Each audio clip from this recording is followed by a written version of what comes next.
விஜய் போன்ல காவேரி கிட்ட சொல்றாங்க, நீ ரெடியா இரு, நாளைக்கு சொன்ன மாதிரி நான் வந்துடுறேன். காவேரி சொல்றாங்க, எங்க அம்மா உங்க கூட அனுப்ப மாட்டேன்னு சொல்லிட்டா நீங்க என்ன பண்ணுவீங்க விஜய்? விஜய் சொல்றாரு, காவேரி உன்னை தூக்கிட்டு வந்துருவேன். விஜய் சொன்னதை கேட்ட உடனே காவேரி சிரிக்க ஆரம்பிக்கிறாங்க. விஜயும் சிரிக்கிறாரு. கல்யாணி பாட்டி ராதா கிட்ட சொல்றாங்க, காவேரி மாத்திரம் நம்ம வீட்டுக்கு வந்துட்டா சுபதியால நம்ம விஜய்க்கு வர்ற தொந்தரவு ஓயவே ஓயாது.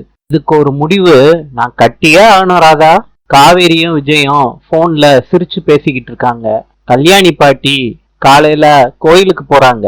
அப்ப காவேரிய பாக்குறாங்க. காவேரி கிட்ட சொல்றாங்க, நீ விஜய் கூட சேர்ந்து வாழ முடிவு பண்ணிட்டியா? ராதா காவேரி வீட்டுக்கு போறாங்க. அவங்க அம்மா கிட்ட சொல்றாங்க, காவேரி வேண்டான்னு நாங்க எல்லாரும் முடிவு பண்ணிட்டோம். கல்யாணி பாட்டி கோயில்ல காவேரி கிட்ட சொல்றாங்க, நிஜமாலே அவன் மேல உனக்கு அக்கறை இருந்துச்சுன்னா அவனை விட்டு விலகிரு காவேரி.